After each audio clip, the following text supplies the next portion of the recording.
इलाहाबाद विश्वविद्यालय के सभी अधिकारीगण, शिक्षकगण, शिक्षणेतर कर्मचारी, छात्र एवं छात्राओं, आप सबका अभिवादन है।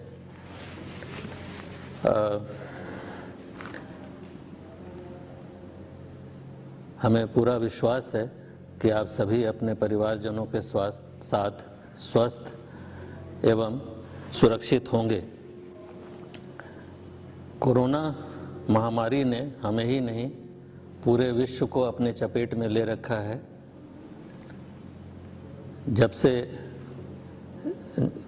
चीन के वुहान में कोरोना प्रकट हुआ तब से आज लगभग 100 दिन बीत गए और हम लोगों को अपने घरों में कैद होते हुए लगभग 50 दिन हो गए। इस संकट ने एक बड़ी असमंजस की स्थिति पैदा कर दी है। हम में से किसी ने अपने स्वप्न में भी नहीं सोचा होगा कि कोई अदृश्य अज्ञात शक्ति हम सभी को अपने घरों में कैद कर देगी। इस महामारी ने बड़ी विकट स्थिति पैदा कर दी है। सारी विश्व की इकोनॉमी संकट में है और तमाम तरह की परेशानियां पैदा किया है इस महामारी ने, जो हम सब लोग देख रहे हैं, झेल रहे हैं। इस महामारी की वजह से ऐसा लगता है कभी कभी कि हम किस युग में पहुंच गए हैं। जब आप लोगों को सड़कों पे पैदल सैकड़ों मील का सफ़र करते या साइकिल पे सैकड़ों मील का सफ़र करते आज देखते हैं कि आपने कभी सोचा था कि ये नौबत भी आएगी कि लोग सैकड़ों मील का सफ़र परिवार के साथ पैदल या साइकिल पे बैठ कर के तय करने का सोचेंगे। करना तो दूर की बात है। डर लगने लगता है जब आप ये देखते हैं कि मृत शरीर को के बरियल में या फिर उनकी अंत्येष्टि में लोगों का सहयोग न हो करके लोग उसका विरोध करें। रोंगटे खड़े हो जाते हैं जब आप देखते हैं कि परिवारजन लाश लेने के लिए, मृत बॉडी लेने के लिए जो अस्पताल में पड़ी है उसको परिवार के लोग लेने को तैयार नहीं हैं। ऐसी दुखद स्थिति इस महामारी ने पैदा करी है। लेकिन घबराना कोई सलूशन नहीं है। ये सब चीज़ें बहुत घबराने वाली हैं, लेकिन घबराने से कोई हल नहीं निकलता। हम लोगों को इसी में से रास्ता बनाना है और आगे बढ़ना है।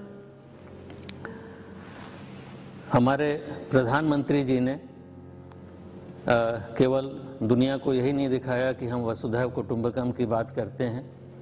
हम वाकई पूरे कुटुंब को, पूरे विश्व को अपना कुटुंब समझते हैं। ऐसा उन्होंने करके दिखाया जब उन्होंने विकसित देशों को मेडिसिन्स और तमाम तरह की सुविधा मुहैया कराई। केवल 130 करोड़ भारतीयों का ही उन्होंने नहीं सोचा, उन्होंने पूरे विश्व के साथ वार्ता करके, सार्क के देशों के साथ, अन्य देशों के साथ वार्ता करके सबका दुख शेयर करने का प्रयास किया। संभवतः अगर ये लॉकडाउन 24 मार्च से न डिक्लेयर होता तो सोच के रूह कांप जाती है कि अगर ये कम्युनिटी स्प्रेड होता है इस महामारी का तो हमारे देश की क्या स्थिति होती, क्योंकि हमारे देश की पॉपुलेशन डेंसिटी, जनसंख्या घनत्व तो इतना ज़्यादा है कि ये पता नहीं कौन सा विकराल रूप लेता। आज जब हम वैश्विक डेटा से अपनी तुलना करते हैं तो हम पाते हैं कि हम कहीं सुरक्षित हैं। हालांकि मैं अगर आपसे शेयर करूं, मैं 7 अप्रैल को IEEE मैगज़ीन में एक आर्टिकल पढ़ रहा था जिसमें किसी ने एनालिसिस करी थी इस तमाम देशों की कि ये कोरोना महामारी उस ट्रेंड को देख करके आगे किस तरह से कहाँ तक जा कर के सैचुरेट करेगी या आगे बढ़ेगी। तो 20 मई का डेटा जब मैंने देखा था उस दिन, तो जब देखा भारतवर्ष के लिए उसमें प्रेडिक्शन था कि ये 75,700 का फिगर टच करेगी। और तब मुझे लगा 7 अप्रैल को कि ये गलत एनालिसिस है, भारतवर्ष में इतना स्प्रेड इसका नहीं होगा। लेकिन आज देखिए, आज 11 मई है और आज ही लगभग ये 70,000 की फिगर को छू ली है। तो 20 मई तक तो संभवतः ये 1 लाख की फिगर को भी क्रॉस करेगी, क्योंकि रोज लगभग 4000 कोरोना इन्फेक्टेड पॉजिटिव लोग पाए जा रहे हैं देश में। हमारे मुख्यमंत्री जी ने केवल छात्रों को ही नहीं, तमाम मजदूरों को भी अपने अपने प्रदेशों में भेजने की व्यवस्था कराई। मैं आभारी हूं उनका कि उन्होंने इलाहाबाद विश्वविद्यालय और डेलीगेसी में रह रहे लगभग 15-20 हज़ार छात्रों को उनके घर तक पहुंचाने में प्रशासन के थ्रू हम लोगों को सहयोग मिला और वो बच्चे अपने घर पहुंच पाए। ह्यूमन रिसोर्स डेवलपमेंट मंत्रालय, उच्च शिक्षा मंत्रालय बराबर यह चिंतित था, इस चिंता से ग्रसित था कि इस महामारी की वजह से किसी भी विश्वविद्यालय का अकादमिक सत्र डिस्टर्ब न हो। अप्रैल में एचआरडी मिनिस्टर ने ऑडियो कॉन्फ्रेंसिंग की, वीडियो कॉन्फ्रेंसिंग की सभी सेंट्रल विश्वविद्यालय के कुलपतियों के साथ, और ये प्रयास किया कि किस तरह इस संकट की घड़ी में हम लोग कितना कुछ, जो कुछ भी कर सकते हैं वो करने का प्रयास करें ऑनलाइन के माध्यम से। उनके मंत्रालय ने डेली बेसिस पे रोज़ 2 बजे तक की रिपोर्ट मांगी कि ऑनलाइन टीचिंग की क्या प्रगति हो रही है।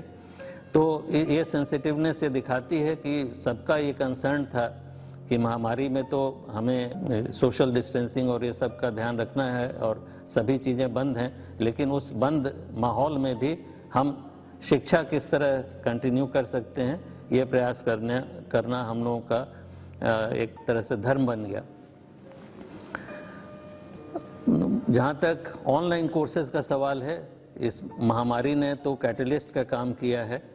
हालांकि ऑनलाइन कोर्सेज की बात सन 2012 से ही पूरे विश्व में हो रही थी, जब ये पाया गया कि अच्छे शिक्षकों की कमी केवल भारतवर्ष की बात नहीं है, विश्व के स्तर पे अच्छे शिक्षकों की कमी है। तो मूक्स की बात होने लगी, मैसिव ओपन ऑनलाइन कोर्सेज, उसको प्रमोट करना 2012 से शुरू हुआ और काफ़ी लर्निंग प्लेटफॉर्म्स उस वजह से आज की तारीख में उपलब्ध हैं। उन सब का प्रयोग करके मैं धन्यवाद देता हूं अपनी शिक्षकों को, फैकल्टी को, जिन्होंने उन सभी माध्यमों का प्रयोग करके, चाहे वो गूगल क्लासरूम हो या फिर जूम प्लेटफॉर्म हो या माइक्रोसॉफ्ट टीम हो, और अभी रिसेंटली 17 अप्रैल को भारतवर्ष में से नमस्ते.in एक प्लेटफॉर्म क्रिएट किया गया है। और मैं आज इसलिए सबसे अनुरोध करता हूं कि से नमस्ते.in प्लेटफॉर्म पे जाएं, क्योंकि वो भारतीय सोल्यूशन है, एक 50 से 100 लोगों के साथ एक साथ जुड़ करके क्लास लेने का अथवा मीटिंग करने का। टीचिंग प्रॉब्लम्स जो आई, चाहे वो लोग व्हाट्सएप के माध्यम से कनेक्ट हुए, चाहे वो फ्लिप टीचिंग, जैसे मैंने फ्लिप टीचिंग प्रेफर करी अपने छात्रों के साथ, जहां चूँकि कोर्स मटेरियल हमारे छात्रों को पहले से उपलब्ध था, मैंने उनको असाइनमेंट दिए और मेल के थ्रू उन्होंने हमें सबमिट किया, और फिर उनके साथ मैंने पहले जूम पे और फिर से नमस्ते पे मीटिंग करके उनका सोल्यूशन शेयर किया उनके साथ। समस्याओं को देखते हुए, चूँकि विद्यार्थी तमाम ऐसी जगहों पे हैं जहाँ पे कनेक्टिविटी ढंग से उपलब्ध नहीं है, गाँव में हैं, तो हमने सोचा कि एक लर्निंग मैनेजमेंट सिस्टम, एक ऐसा प्लेटफॉर्म क्रिएट किया जाए जहाँ शिक्षकों के notes, class notes, learning material उपलब्ध कराया जाए, जो अपनी सुविधा से जब भी वो कहीं से जुड़ सकते हैं उसको खोल करके देखें। तो मैंने अपने छात्रों की मदद से मूडल प्लेटफॉर्म को एक्सप्लोर किया और उस मूडल प्लेटफॉर्म पे एक लर्निंग मैनेजमेंट सिस्टम विश्वविद्यालय के सर्वर पे चलाने का प्रयास किया, जो आज की तारीख में अच्छी तरह चल रहा है और लगभग 250 के करीब टीचिंग मटेरियल तमाम विभाग के शिक्षकों के आज उस पर उपलब्ध हैं, जिसका लाभ छात्र उठा रहे हैं। इस संकट की घड़ी ने हमें बहुत कुछ सिखाने का भी प्रयास किया है। जैसे वर्क फ्रॉम होम की बात हो रही है, इंडस्ट्रीज़ में तो ये एनवायरनमेंट पहले से था, इसलिए इंडस्ट्रीज़ में लोग वर्क फ्रॉम होम कर पा रहे हैं। विश्वविद्यालय में कहीं भी इस तरह का कोई वातावरण अब तक क्रिएट नहीं हो पाया है। और इसलिए इसके क्रिएशन की बहुत आवश्यकता है। लर्निंग मैनेजमेंट सिस्टम प्लेटफॉर्म को भी सुदृढ़ करने की आवश्यकता है और इसलिए आईसीटी सेल का पुनर्गठन करने की सोच हुई, जिसमें यंग लोगों को लेकर विश्वविद्यालय के, ताकि वो अपना कीमती समय दे करके इन चीज़ों को एक्सप्लोर करें। जैसे for example work from home के लिए ई ऑफिस इम्प्लीमेंटेशन की बहुत आवश्यकता है, जो एनआईसी प्लेटफॉर्म पे उपलब्ध है। तो इन सभी चीज़ों को निकट भविष्य में हम लोगों का जल्दी से जल्दी करने का प्रयास है, ताकि अगर ये लंबे समय तक कुछ इस तरह की चीज़ खिंचती है तो हम लोग इसको आगे डील कर सकें। अभी तो समय नहीं था हम लोगों के पास, इसलिए जिस तरह जो मटेरियल उपलब्ध हुआ वो लर्निंग मैनेजमेंट प्लेटफॉर्म पे डाला गया है, लेकिन आगे इसको और सुदृढ़ और अच्छे ढंग से चलाने का हम सभी प्रयास करेंगे। विश्वविद्यालय जैसी बड़ी संस्था सभी के सहयोग से चल सकती है। मैं धन्यवाद देना चाहूँगा उन सभी को जिन्होंने इस समय लॉकडाउन की स्थिति में, जब डायरेक्टिव ये है कि आप अपने घरों में रहें और सावधानी से रहें ताकि आप कोरोना महामारी से ग्रसित न हो, लेकिन लोगों ने रिस्क ले करके बाहर आ करके जो विश्वविद्यालय के लिए कार्य किया, मैं उन सब का धन्यवाद देना चाहूँगा। सर्वप्रथम डीएसडब्ल्यू और उनकी टीम, सारे हॉस्टल वार्डन्स, हॉस्टल सुपरिटेंडेंट्स जिन्होंने हॉस्टल में देख रेख करी, जो छात्र फंसे थे, अभी भी कुछ छात्र हैं वहाँ पे जिनके खाने पीने की व्यवस्था विश्वविद्यालय को देखनी पड़ रही है, इसलिए मैं उन सबको धन्यवाद देता हूँ।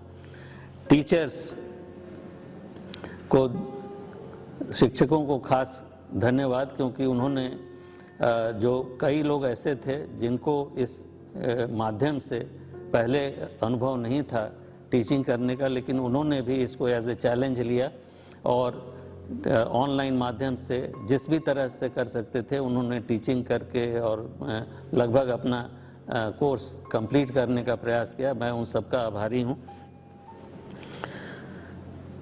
सारे डीन्स जुड़े रहे, हर समय जिस समय भी उनकी आवश्यकता हुई फ़ोन कॉल पे बात करके, ऑनलाइन माध्यम से मीटिंग करके हम लोगों ने जो भी विश्वविद्यालय के लिए निर्णय लेने थे, मंत्रालय को पास ऑन करने थे, वो हम लोगों ने किया, उसका मैं आभारी हूँ। एडमिशन इंचार्ज ने अपना सेल देखा और उसका कार्य अभी फिर से 10 तारीख से फॉर्म का सेल फिर से शुरू हो पाया है। जब लॉकडाउन की स्थिति में सबका प्रवेश विश्वविद्यालय परिसर में बिल्कुल मना है, तो उस समय कैंपस की, परिसर की सुरक्षा बहुत बड़ी जिम्मेदारी हो जाती है और मैं प्रॉक्टर साहब का आभारी हूँ जिन्होंने अपना बहुमूल्य समय दे करके इन चीज़ों को देखा ताकि कहीं पे कोई अनिष्ट न होने पाए। अकाउंट सेक्शन के हमारे जितने कर्मचारी हैं, पास बनवा करके सभी आने का प्रयास किए ताकि सबकी सैलरी का डिसबर्समेंट हो सके, कहीं कोई चीज़ फंसे नहीं। और उन सबका आभार, क्योंकि बिना उनके ये कार्य संभव न हो पाता। विश्वविद्यालय के एक और सराहनीय प्रयास को आपके साथ साझा करना चाहूँगा। अभी परसों की ही बात है, इकोनॉमिक्स विभाग के अध्यक्ष प्रोफेसर पीके घोष हमारे पास एक सुझाव प्रपोजल लेकर के आए थे अप्रूवल के लिए for hosting webinar series economist speak के नाम से।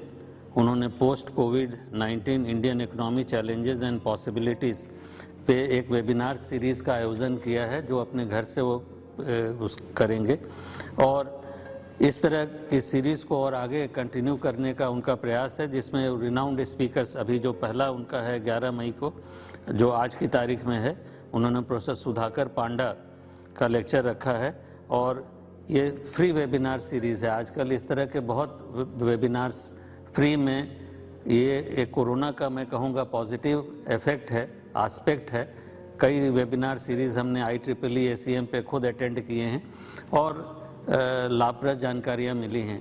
इस तरह के कई वेबिनार सीरीज़ मैं देख रहा हूँ कि जो स्किल डेवलपमेंट काउंसिल है भारत की, उन लोगों ने भी ऑर्गेनाइज़ किया है और जिसको हमने अपने फैकल्टी के साथ साझा किया है कि अपने स्टूडेंट्स को बताएं कि उन वेबिनार्स को वो अटेंड करें। कई सारे लर्निंग मटेरियल जो कम से कम $400-500 के हुआ करते थे, मैं इसीलिए पॉजिटिव इफेक्ट कर रहा हूं कि आज की तारीख में IEEE, ACM जैसी बॉडीज़ ने हमारे इलेक्ट्रॉनिक्स एंड कम्युनिकेशन या कंप्यूटर साइंस क्षेत्र में फ्री ऑफ कॉस्ट उपलब्ध कराया है, ताकि लोग घर बैठे चीज़ों को पढ़ें और उसका लाभ उठाएं, क्योंकि लोग घरों में कैद हैं। तो ये एक बहुत बड़ा पॉजिटिव एस्पेक्ट है और हमारे अनुरोध होगा कि ये इकोनॉमिक विभाग की पहल को देखते हुए विश्वविद्यालय के और विभाग भी इस तरह का प्रयास, इस तरह के कार्यक्रमों के आयोजन का प्रयास करेंगे। ऐसी मेरी सबसे अनुरोध है कि वो ऐसा करें और आगे इस तरह की चीज़ें विश्वविद्यालय में चलें। इंस्टीट्यूट ऑफ प्रोफेशनल स्टडीज़ के थ्रू, जिसका एक अंग है सेंटर ऑफ फैशन डिज़ाइन, वहाँ पे हमने उनसे अनुरोध किया निदेशक से कि वहाँ मास्क बनवाएं ताकि फेस मास्क लोगों को उपलब्ध कराया जा सके। फेस मास्क अब बन करके तैयार है। जैसे ही विश्वविद्यालय खुलता है सभी कर्मचारियों को निःशुल्क फेस मास्क उपलब्ध कराया जाएगा। मैं प्रोफेसर अजय जेटली जी का आभारी हूँ जिनकी वजह से और उनकी टीम की वजह से आज ये वीडियो रिकॉर्डिंग हो रही है और मैं आपके सम्मुख अपनी बात रख पा रहा हूँ। इस समय हम लोगों ने कुछ और भी एफर्ट्स किए हैं जो आपसे साझा करना चाहूँगा। एक, चूँकि हमें ई लर्निंग प्लेटफॉर्म को सुदृढ़ करना है, लर्निंग मैनेजमेंट सिस्टम जो मूडल पे है इसको और अच्छे ढंग से चलाना है, इसलिए एक स्टूडियो बनाने की नितांत आवश्यकता है और उस दिशा में हम प्रयासरत हैं।